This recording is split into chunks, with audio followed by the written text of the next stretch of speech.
Kembali lagi di kelas Mekanika Fluida dan Partikel Pangan. Hari ini kita akan memasuki materi mengenai alat penggerak fluida. Contoh alat penggerak fluida adalah pompa, blower, dan kompresor.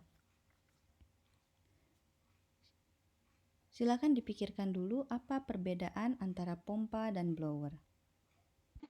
Jadi kalau pompa itu digunakan untuk sebagian besar pompa ya, sangat sebagian besar pompa itu digunakan untuk menggerakkan aliran yang cair.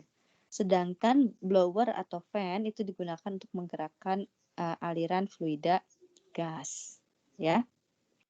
Sebenarnya baik pompa ataupun blower, dia menggerakkan fluida dan dia menyuplai energi secara kontinu, ya. Seperti yang kita ketahui, kalau misalkan keadaannya ideal, ya betul energi masuk sebenarnya energi keluar. Di titik manapun di pipa, energi itu akan tetap, tidak ada hilang tekan dan lain-lain begitu ya. Ya kalaupun ada hilang tekan ya karena kompensasi dari energi yang berubah. Tapi kan kita tahu bahwa aliran ideal itu tidak ada, ya. Kita tahu bahwa dalam pengaliran fluida pasti ada yang namanya hilang tekan. Betul ya, sudah dihitung juga oleh kalian. Ya, jadi ada hilang tekan karena apa? Karena ada friksi. Baik friksi antara fluida dengan permukaan pipanya atau juga friksi antar molekul-molekul fluida tersebut. Nah, jadi supaya fluida kita bisa terus mengalir, ya, terutama kalau misalkan memang jaraknya jauh, kita perlu menambahkan energi untuk mengkompensasi kehilangan energi karena friksi tadi itu, ya. Nah, kompensasi itu, penyuplaian energi itu bisa dilakukan oleh pompa atau blower atau kompresor. Nah, tapi pompa atau blower ini tidak hanya mengkompensasi energi yang hilang karena friksi, dia juga bisa menambahkan energi ya. Jadi nggak harus energi yang dikasih oleh pompa atau blower ini sama dengan energi yang hilang karena friksi, tidak harus. Bisa jadi memang kita tambahkan pompa dan blower dengan tujuan untuk meningkatkan energi dari si aliran, entah itu mungkin meningkatkan laju alirnya atau meningkatkan tekanannya, meningkatkan ketinggiannya, atau semuanya. Bisa saja kita, ya saya pokoknya ingin meningkatkan ketinggian, kecepatan, dan tekanan aliran saya, maka saya tambahkan pompa atau blower itu boleh ya. Jadi tidak harus fungsi pompa dan blower ini tidak terbatas pada mengkompensasi energi yang hilang karena friksi, tapi bisa saja memang secara intensional ditambahkan untuk meningkatkan ketinggian, kecepatan atau tekanan. Ya. Nah, aliran pada pompa dan pada blower ini bisa dianggap aliran fluida-fluida yang incompressible, ya. Kalau kita mau meningkatkan tekanan gas meningkatkan tekanan gas dengan signifikan, kita tidak bisa menggunakan blower, kita harus menggunakan kompresor, ya. Karena blower ini biasanya terbuka ke udara, jadi dia bisa dianggap incompressible. Nah, sedangkan gas ini, kalau kita mau tingkatkan tekanannya secara signifikan, kita harus gunakan kompresor, ya. Nah, kita tidak akan membahas kompresor di kelas mekanika fluida ini karena aplikasinya agak jarang di industri pangan. Lagi pula kalau misalkan adik kalian mau belajar apa itu kompresor, tentunya dengan dasar-dasar yang dimiliki akan mudah sekali, membaca pun pasti langsung paham.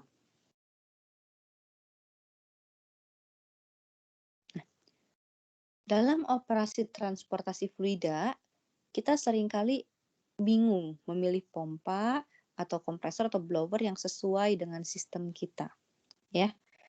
Misalkan kalau saya mau mengalirkan air, saya pakai pompa apa sih? Pompa itu bukan cuma satu loh jenisnya, ada banyak jenis-jenis pompa, ya. Mungkin kalau sekarang pompa yang pernah kalian lihat hanyalah pompa air di rumah gitu ya, yang itulah mereknya banyak di iklan-iklan begitu. Pompanya seperti itu. Itu pun lihat hanya bagian luarnya aja kali ya, kayak ada tabungnya, terus kayak ada yang apa gerigi-geriginya seperti itu. Nah, tapi sebenarnya pompa itu banyak jenisnya.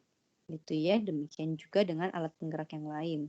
Lalu mungkin juga kita menghadapi masalah ketika kita mengoperasikan pompa tersebut atau kompresor tersebut atau blower tersebut, lalu kita harus tahu bagaimana cara mengatasi masalah tersebut, bagaimana cara troubleshooting-nya, ya.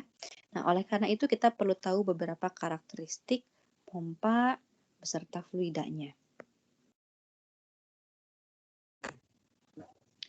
Yang pertama, kita perlu tahu dulu bagaimana sifat fisik dan sifat kimia fluida yang akan kita transportasikan. Bagaimana korosivitasnya? Apakah dia fluida yang korosif atau bukan? Hal ini mungkin akan mempengaruhi material dari alat penggerak yang kita gunakan. Lalu bagaimana temperaturnya? Bagaimana tekanan uap dari fluida ini? Nah, temperatur dan tekanan uap ini terutama nanti akan sangat penting ketika kita mau memindahkan cairan dengan menggunakan pompa sentrifugal. Apa itu pompa sentrifugal? Nanti kita akan lihat ya. Nah, tapi temperatur dan tekanan uap ini akan penting ketika kita akan menggunakan pompa sentrifugal untuk memindahkan fluida kita. Lalu juga viskositas ya. Apakah fluida kita ini termasuk fluida yang kental, viskositas tinggi, atau viskositas rendah gitu ya. Itu juga akan mempengaruhi pompa mana yang cocok untuk digunakan. Juga densitas, kandungan zat padat, dan lain-lain. Nah, kalau kita sudah tahu sifat fisik dan kimia dari fluida kita, lalu kita juga harus mulai menentukan ya, rentang kapasitas pompa atau kompresor kita. Pompa itu ada yang kecil, ada yang ukurannya sedang, ada yang ukurannya besar, ya. Ada yang bisa meningkatkan sampai tekanan sekian, sampai tekanan sekian, sampai tekanan sekian, beda-beda. Ya, itu harus kita ketahui dulu yang mana yang akan kita gunakan untuk operasi kita. Nah, lalu juga kita perlu tahu bagaimana kondisi saluran hisap atau suction.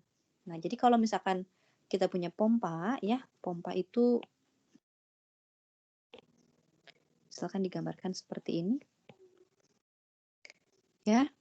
Nah, kita akan punya yang namanya saluran hisap dan saluran keluaran, ya. Saluran hisap ini disebut sebagai suction. Suction ini adalah saluran yang ada sebelum si pompa. Jadi aliran masuk pompa. Bagaimana ketinggiannya, bagaimana tekanannya. Juga nanti di bagian discharge sini, ya, discharge itu adalah bagian keluarannya. Nah, di bagian discharge juga kita harus tahu bagaimana ketinggiannya, berapa tekanan yang diperlukan, apakah selama perjalanan discharge itu ada kehilangan energi karena gesekan yang harus diatasi, dan sebagainya. Lalu juga kita harus tahu bagaimana sifat operasi transportasinya, apakah kontinu atau terputus-putus, ya.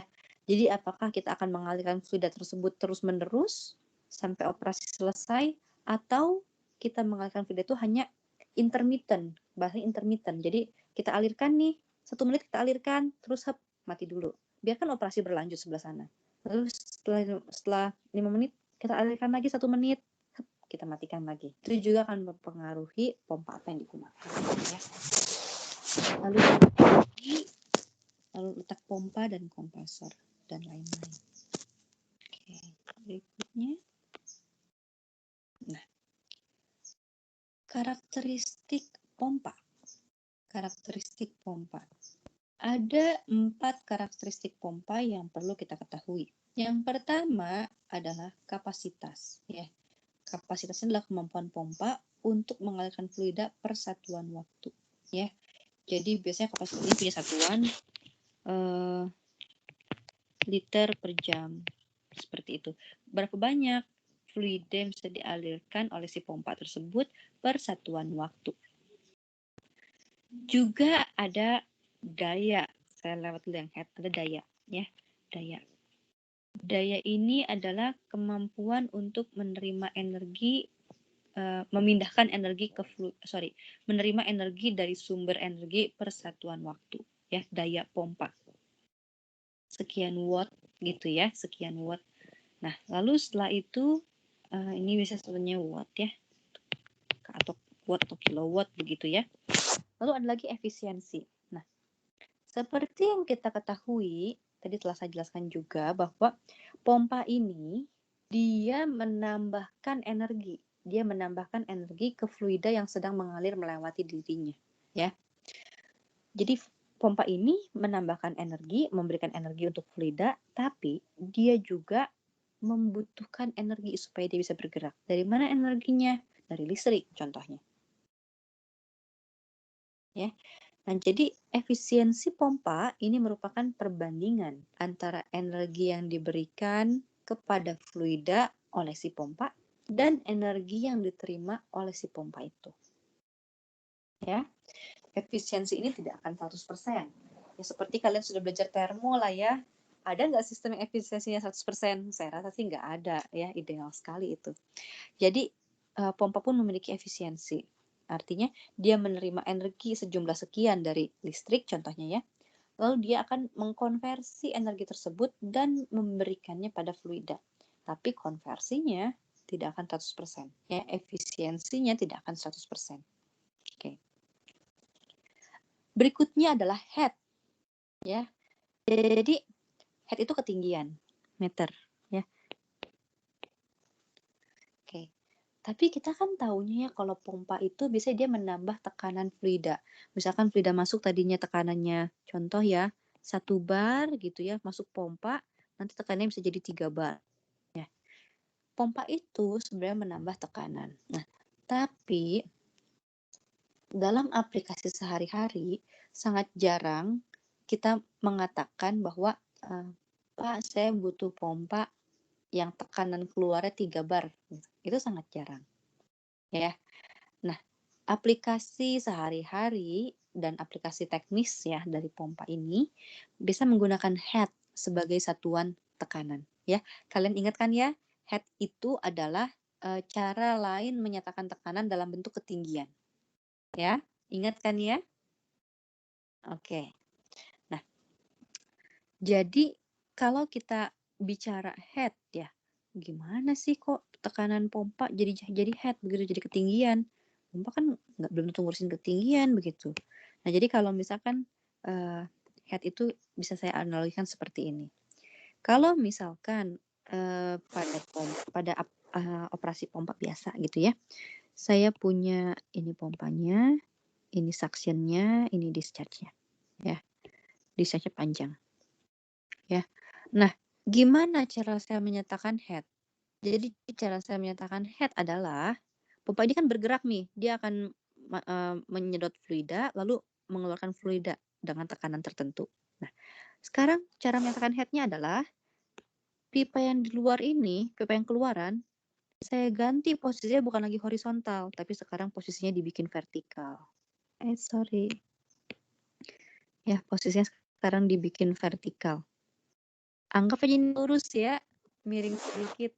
Nah, jadi si pompa ini saya suruh bekerja, lalu dia kan akan memompakan cairan ke atas. Ya, dia akan memompakan cairan ke atas sini. Nah, seberapa tinggi cairan itu bisa naik ke atas? Misalkan ini H meter gitu ya. Seberapa tinggi cairan itu bisa naik ke atas, itu adalah head dari si pompa itu.